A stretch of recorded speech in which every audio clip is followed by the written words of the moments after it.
Amis du jour, chalutations. Pour les petits nouveaux, moi c'est Sekhmet et je vous souhaite la bienvenue dans mon podcast littéraire. Dans mon émission, je vais tenter 3 fois par semaine de vous donner envie de découvrir des livres de tout poil, récents et moins récents. Alors, si ça vous tente, c'est par ici la suite.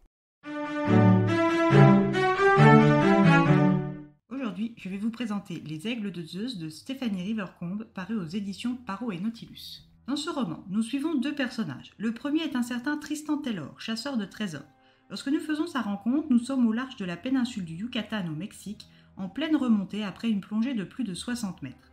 Une fois les différents paliers de décompression passés et ses cheveux rincés à l'eau claire, Tristan inspecte ses trouvailles du jour. Et aujourd'hui, la chasse lui a souri, car il a remonté un véritable doublon espagnol. Son enthousiasme est vite balayé par le bruit d'un bateau en approche, avec à son bord le mercenaire Juan. Tristan est embarqué de force sur le bateau de Juan pour une destination et un destin incertains. Loin d'être paniqué, Tristan se libère de ses geôliers et leur fait faux bond avec pour seule information la nationalité du commanditaire de son rapt, un Européen. Muni de cette mini-information, il se rend sur l'île de Papagayos où il retrouve sa bonne amie Elena, serveuse dans le bar de la plage. Les retrouvailles sont écourtées par Miguel, homme de main du créancier de Tristan, El Jaguar. Muni de son doublon or et de la promesse d'en obtenir plus, Miguel lui trinque. Mais le rhum empoisonné de Miguel le plonge rapidement dans le brouillard car lui aussi travaille pour le fameux commanditaire. À son réveil, c'est à bord d'un jet privé en vol qu'il découvre le commanditaire, Charles Fréjus.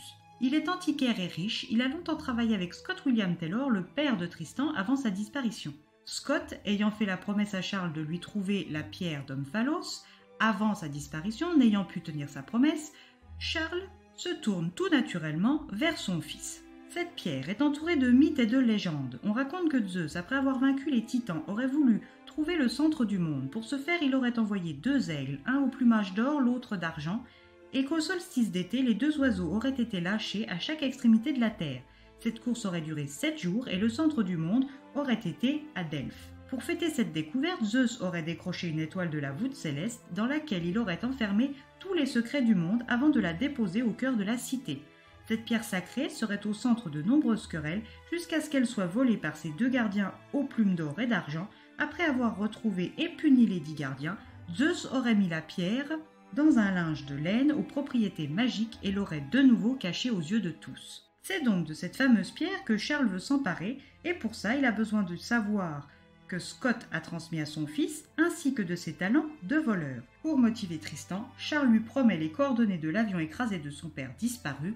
Tristan accepte. Sa mission sera donc de voler un vase canopé lors de l'exposition à la Fondation Saulieu. Parallèlement, nous faisons la rencontre de Cassandra Branchi, lieutenant de police dans l'unité spéciale de lutte contre la criminalité basée au très célèbre 36 quai des Orfèvres.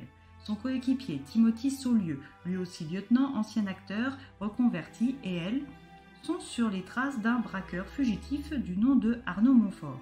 Ce dernier a blessé sérieusement l'épaule de Cassandra lors de son dernier braquage de diamants, rendant sa traque bien plus personnelle pour la jeune femme. Suite à une info, les 2 coéquipiers ainsi que 2 autres collègues se retrouvent en planque à Montmartre. L'arrestation est un succès, mais un échec du point de vue respect des règles. L'affaire est donc retirée des mains de Cassie. Pour se détendre et surtout parce qu'elle le lui avait promis, Cassandra se rend à la Fondation Saulieu pour l'exposition égyptienne organisée par Rémi et Éléonore, les parents de son ami et coéquipier Timothée. À son arrivée, Cassandra ayant oublié son carton d'invitation, se voit refoulée jusqu'à ce qu'un certain John Smith, alias Tristan Taylor, ne l'aide à entrer. Tristan reconnaît Cassandra alors même qu'il ne l'a jamais rencontrée et fait fi de son statut de policière. Tristan joue avec le feu, mais n'est pas inquiet. Le cambriolage commence comme prévu jusqu'à ce que Cassandra ne s'interpose. Ces 2 étrangers qui s'attirent mutuellement ont-ils plus en commun qu'une arrivée conjointe sur un photocall? Un passé chargé de mystère est-il en pleine action? La pierre Omphalos, mythe ou réalité? Une histoire à mi-chemin entre le roman d'aventure et le roman policier, le tout saupoudré de mythologie. Bref, un combo gagnant pour la lectrice que je suis. J'ai eu la chance de rencontrer l'auteur lors d'une séance de dédicace et après avoir discuté avec elle un petit moment, j'ai eu très envie de découvrir son œuvre et je ne suis vraiment pas déçue. Une belle rencontre humaine et littéraire, hâte de lire les suivants. Et vous? Et bien voilà, j'en ai fini pour aujourd'hui. J'espère que cet épisode vous aura plu et vous aura donné des nouvelles idées de lecture. Si vous souhaitez découvrir d'autres petits bonbons littéraires tout droit sortis de ma bibliothèque, je vous retrouve le samedi 4 février prochain pour un nouvel épisode. Et si d'ici là, comme d'habitude, si je vous manque de trop, venez me rejoindre sur mon compte Instagram @leslecturesdesekhmet. Sur ce, chalut les amis et à la prochaine!